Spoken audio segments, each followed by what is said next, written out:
esto de sanación tibetana? Suena lindo y suena bien interesante. Bueno, solamente la palabra está diciendo algo que es muy profundo. Cuando hablamos del tema de sanación no podemos quedarnos como con un tema que simplemente vamos a sanar nuestro cuerpo. La sanación tibetana es una técnica milenaria que la estamos adoptando los médicos en este momento y se ha vuelto una ciencia, la estudiamos científicamente, y te voy a dar una frase que puede complementar de pronto para la gente lo que significa. Solo reconociendo lo que somos podemos entender cómo sanarnos. Entonces, solo reconociendo lo que hay aquí adentro podemos reconocer cómo podemos curarnos o cómo podemos mejorar o cómo podemos mejorar las habilidades que tenemos.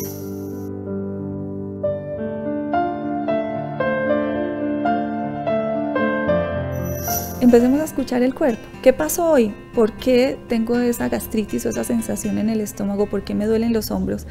Cerremos los ojos 2 minutos y escuchemos el cuerpo. Esa es la primera forma energética que nosotros podemos saber que hay un órgano o un pedacito de tu cuerpo que está en desbalance. Eso ya es la primera premisa de saber que algo no está bien. Y nos ayuda muchísimo la respiración. Recordemos que la energía son 3 cosas básicas o 3 energías básicas científicamente hablando: la energía magnética, la energía eléctrica y la energía vibratoria. Emocionalmente ya hablamos de que las emociones son magnéticas, se nos pegan como 2 imanes, como si fueran un imán en nuestro cuerpo, podemos hablarlo coloquialmente así. La energía eléctrica tiene mucho que ver con nuestro sistema mental, nuestra mente concreta, con todos los pensamientos, toda la intención de pensamientos que tenemos genera una frecuencia eléctrica, una frecuencia de luz. Entonces podemos decir también que nosotros somos luz, y por eso cuando hacemos meditaciones de visualización con algún color o con visualizar la energía como una sensación lumínica, empezamos a relajarnos y armonizarnos. Y la energía vibratoria tiene mucho que ver con los sonidos, con los colores, con todo lo que sentimos. El cuerpo y el ser humano somos vibración todo el tiempo.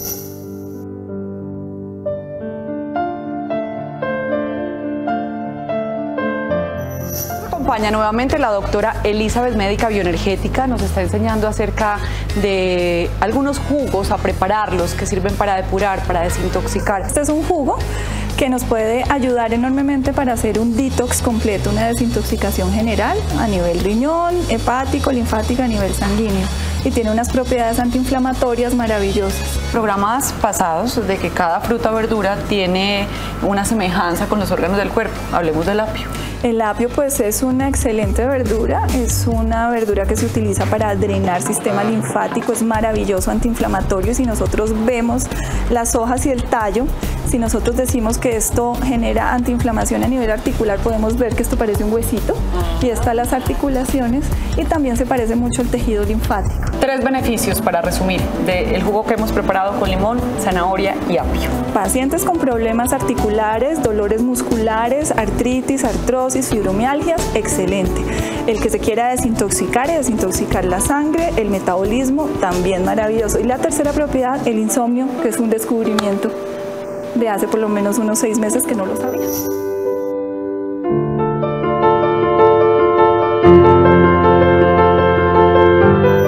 Desintoxicar es limpiar, desintoxicar es ordenar, desintoxicar es darle orden a un sistema. Lo primero que, como estábamos hablando anteriormente, para hacer una buena desintoxicación, lo primero que tenemos que hacer es hacer conciencia de que estamos intoxicados. Hay 4 síntomas claves que nos dicen que nuestro cuerpo ya está mal. La primera, que te sientes absolutamente cansado, haces unas fases como de cansancio crónico, estás en el día absolutamente dormido, te levantas y no has dormido, fatigado. La segunda, los músculos empiezan a molestar, a doler. La tercera, que empiezas a ganar un peso que no tenías antes y que se acumula en ciertos sitios del cuerpo donde uno veía antes que no se acumulaban. Esos 3 primeros síntomas nos da una señal de alerta, sumándole a dolores de cabeza muy frecuentes. Muy bien. Entonces esa es la primera alarma que tenemos que tener en cuenta.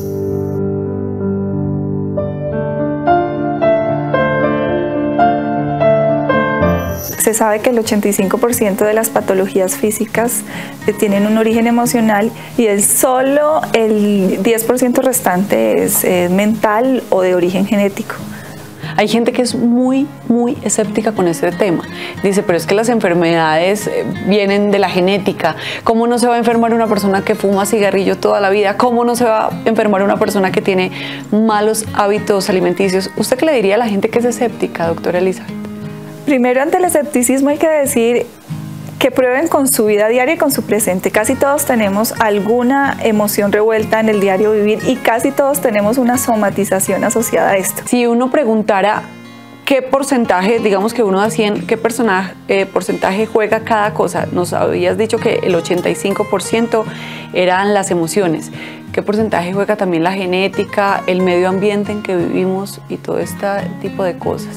Se dice, según la epigenética, que es una nueva ciencia que está estudiando el cómo nuestra genética afecta a nuestro sistema físico y emocional, se dice que solo el 5 al 7% de las enfermedades son de origen genético. Lo que pasa es que ya en estos estudios se sabe que el ADN también tiene implícito todo el tema de asociación emocional a través de los tiempos. Todos los temas de nuestra ancestralidad o todos los temas de los orígenes de familia, hasta una 7ª generación ya traemos nosotros en el ADN todo el proceso físico, emocional y mental.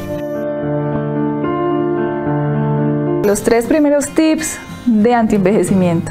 Manejo de las emociones, y volvemos a retomar en un manejo de nuestra conciencia, de mantenernos vitalmente sanos espiritualmente y emocionalmente. El 85% de las enfermedades ya sabemos que son dadas por procesos emocionales y el 85% de los deterioros de envejecimiento es por nuestras emociones. Primer tip. Segundo, ejercicio que podamos hacer.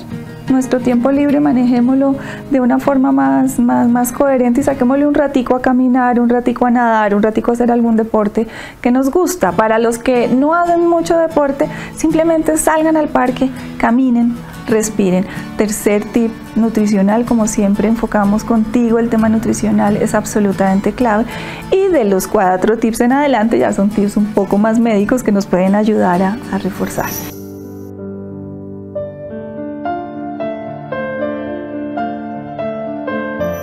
Entonces, ¿cómo hacemos para estar en equilibrio? Una de las cosas más lindas e importantes que he aprendido en la vida y que soluciona muchas de las patologías es respirar. Hacer conciencia de nuestro cuerpo, hacer conciencia de nuestras emociones y luego solucionar. Mira que el respirar es un acto mecánico y es una necesidad de cada ser humano, pero la gente ni siquiera piensa en eso porque como se da de manera mecánica, como lo acabo de decir, entonces no se concentra en el buen respirar. Y hay una pregunta tan básica, pero que tiene tanta profundidad y tanto contenido, es cómo respirar bien, cómo hacer de la respiración una buena técnica para mantenerme en equilibrio y en armonía. Muy bien, cuando nosotros respiramos, como tú dices, no hacemos conciencia de que estamos respirando y todos respiramos muy mal. Muchos de los problemas físicos que tenemos es por falta de respiración, dolores constantes, migrañas, colon irritable, alteraciones emocionales, es por falta de, yo les digo a mis pacientes, para un momento ante la vida, toma el aire, descansa y suelta las cosas que no necesitas. Es un acto netamente fisiológico. Para ante la vida, retómate y sigue. Eso es la respiración.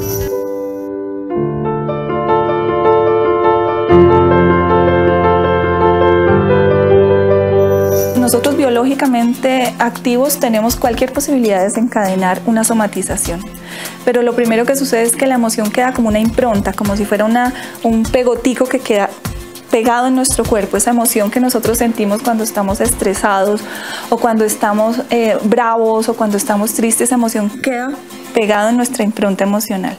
Recordemos que nosotros no solo somos un cuerpo físico, por las leyes de la física, somos un cuerpo emocional, somos un cuerpo mental y un cuerpo energético. Esa impronta queda grabada energéticamente o magnéticamente y luego desencadena el proceso biológico, la enfermedad como tal.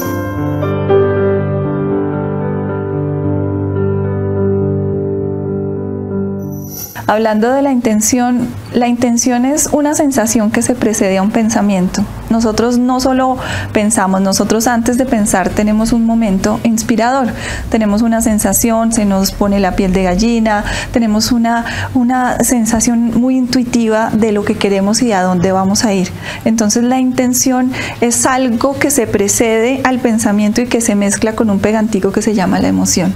Entonces cuando nosotros queremos hacer algo en la vida o sanarnos de algo o crear algo y concretar algo, antes de eso se le llama la intención de hacer o de concretar. Tú tienes una intención, pero esa intención nace en ti, es porque tienes un deseo, es porque tienes un sueño que tenga que ver con la salud, con la prosperidad, con el dinero, con el trabajo, con la relación de pareja, pero siempre adelante hay un sueño o hay una meta que quieres lograr. ¿Cómo debe ser esa intención? ¿Desde dónde debe salir y cómo debes planteártela? Es una pregunta como muy general, pero para que ese deseo tenga fuerza, ese sueño tenga como una base muy sólida. Recordemos que todo es un movimiento de conciencia. Todo en la vida genera un movimiento.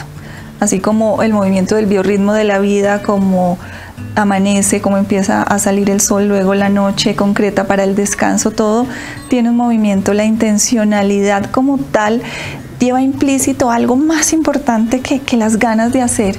Es como un movimiento energético, es como una conciencia, una fuerza viva, de donde se precede, puede ser, llamémoslo una fuente o llamémoslo Dios o llamémoslo algo, pero hay una fuente que te inspira y hay una fuente que mueve algo más allá de nuestro pensamiento mismo. Ya cuando nosotros pensamos es porque ya casi que podemos definir que hemos creado un momento.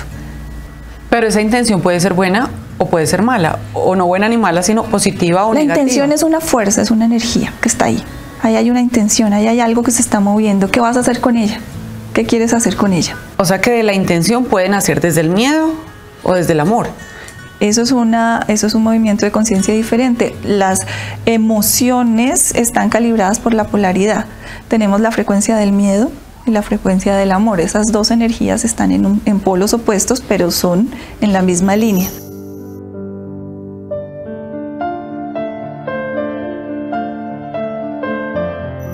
Primero busca ayuda, hazte un examen completo con tu médico, autoobserva qué es lo que está funcionando mal en ti, si es la autoestima, si es la angustia, si es que te enseñaron en casa que si las mujeres no son delgadas está mal. Observa qué patrón familiar estás creando, porque yo oigo muchas niñas que dicen estoy gorda como una ballena. Sí. Sí, estoy tan gorda como una vaca. Estoy tan recta como una nevera. Acuérdate que el pensamiento crea. Y el cerebro no entiende de chistes. Lo que tú le dices, él lo entiende literal. Y él hace un patrón condicionante para generar lo que tú quieres. Estoy gorda como una ballena, bueno, aumentemos el cortisol, inflémonos un poquito, acumulemos grasa aquí, bloqueemos la dopamina para que no esté relajada. Y eso es una cosa muy clara. Entonces, primero, ve al cambiar médico. El lenguaje. Segundo, cambia el lenguaje, autoobsérvate y busca ayuda a una persona o un terapeuta que te ayude a quitar ese patrón familiar y obsérvenlo. Diana, hay una premisa muy interesante cuando hacemos medicina y medicinas biológicas y medicina mente-cuerpo. Si nosotros no tenemos el terreno limpio, lo que hablamos es que no podemos empezar a renovarnos, ni a restaurarnos, ni a florecer, ¿no? Podemos ver, si no está el terreno limpio, estas plantas no crecen. Entonces el cuerpo tiene la tendencia a intoxicarse con día a día, con los alimentos, con el estrés. Nosotros producimos sustancias endógenas que hacen una producción de enzimas catalíticas, se llaman así, las sustancias como que generan un pH ácido e intoxican el cuerpo, y todos los días estamos intoxicándonos, desde la mente, el cuerpo y a veces desde la parte emocional, ¿no? Y todos los días lo hacemos porque nos encontramos con personas que nos bajan la energía o no nos bajan la energía. Nosotros dejamos que nuestra energía se baje, que es diferente, o consumimos alimentos que no son muy buenos para nuestro cuerpo, o tenemos pensamientos que tampoco nos sientan muy bien y nos hacen preocupar un poco. Entonces la idea es empezar como a desechar desechar y estar en constante limpieza. Sí, ¿cómo hacerlo? Correcto. Lo primero es entender que nosotros tenemos 3 cuerpos, el cuerpo físico, el cuerpo emocional y el cuerpo mental. Esos 3 cuerpos, cuando los logramos entender de esa forma, podemos ver que cuando desintoxicamos el cuerpo, las emociones empiezan a cambiar, porque cada órgano del sistema de drenaje, que es el hígado, el colon, el riñón y el sistema linfático, marcan una emoción también. Entonces, cuando trabajas el hígado y lo desintoxicas, usualmente las personas empiezan a estar más tranquilas, más relajadas, más coherentes. Cuando desintoxicas riñón, coges fuerza de vida, empiezas a tener voluntad y mucho ánimo. Cuando desintoxicas colon, pues las personas se vuelven más seguras y uno empieza a notar en el consultorio ese cambio. Entonces, en los estudios que he hecho durante varios años he visto que cuando desintoxicamos el cuerpo físico y el emocional, el paciente empieza a equilibrarse y empiezan a desaparecer enfermedades o procesos emocionales. Eli, hablas de desintoxicar órganos. Has mencionado el colon, los riñones, el hígado. ¿Cómo hacerlo? ¿Es dejar algún alimento, seguir una dieta especial, consumir cierto tipo de alimentos? Todo lo queremos saber. Bueno, lo primero para empezar a desintoxicar el cuerpo es hacer conciencia de que debemos hacerlo. Segundo, dejar esas cosas que uno sabe que lo están intoxicando. Uno a veces no se da cuenta, pero uno siente que ciertos alimentos le molestan y uno es necio y lo sigue consumiendo. Pero para nosotros es importante comenzar a quitar los azúcares refinados, los lácteos de vaca en alguna instancia, las carnes de cerdo, los embutidos, las salchichas, los jamones y toda esa comida industrializada que genera en nosotros un pH muy ácido. Y a veces hay pacientes inclusive que les quitamos ciertas proteínas vegetales que curiosamente la gente dice, pero si soy vegetariana debería estar más sana. Y fíjate que no, hay algunas sustancias que tiene la soya o el amaranto que no le sientan a todo el mundo igual. Entonces nos fijamos muy bien en escoger esos alimentos que están empezando a intoxicarnos. Segundo, empezar a hacer barridos. ¿Qué quiere decir hacer barridos? Hacer, por ejemplo, 8 días de desintoxicación con ciertos jugos, ¿sí?, de vegetales o de frutas y ciertos alimentos que nos van a ayudar a desintoxicar y ayudar a que el riñón, el hígado, el sistema linfático y el colon se empiecen a drenar.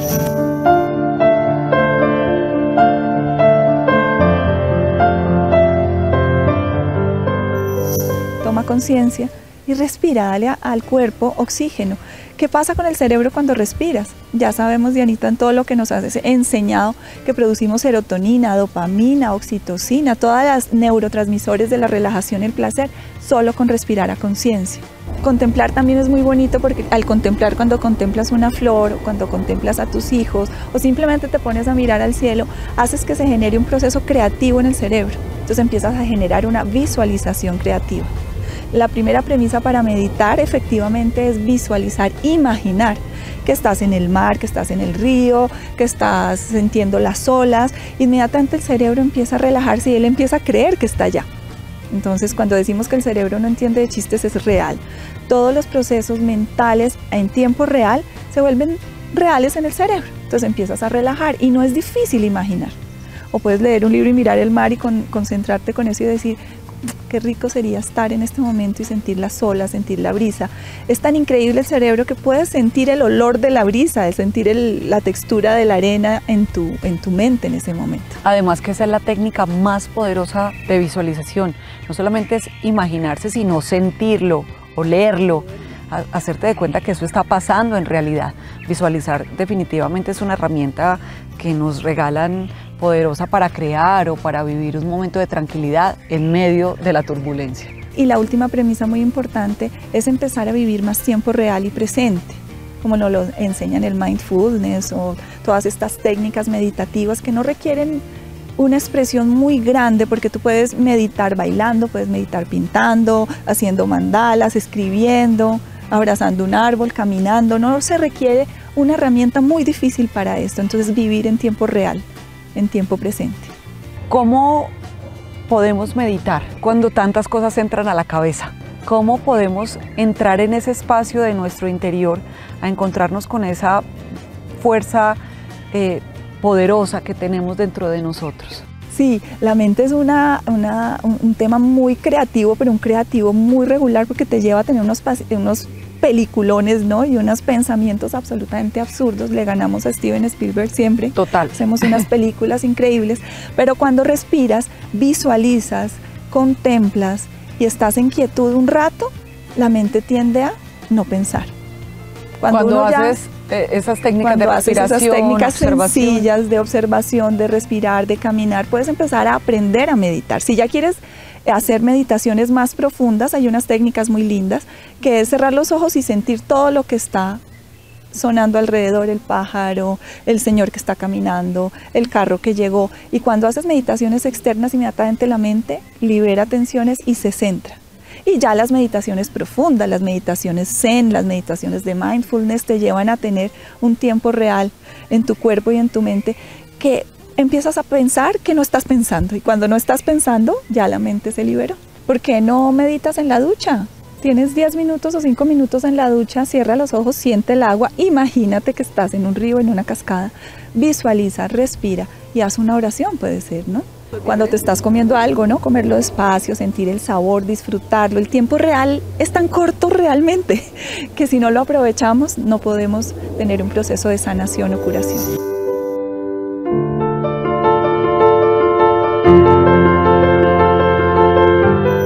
4 regalos que nos podamos dar como seres humanos, que sean tan fáciles que nosotros mismos podamos a trabajar desde hoy mismo, desde mañana cuando abramos nuestros ojitos y veamos un nuevo día.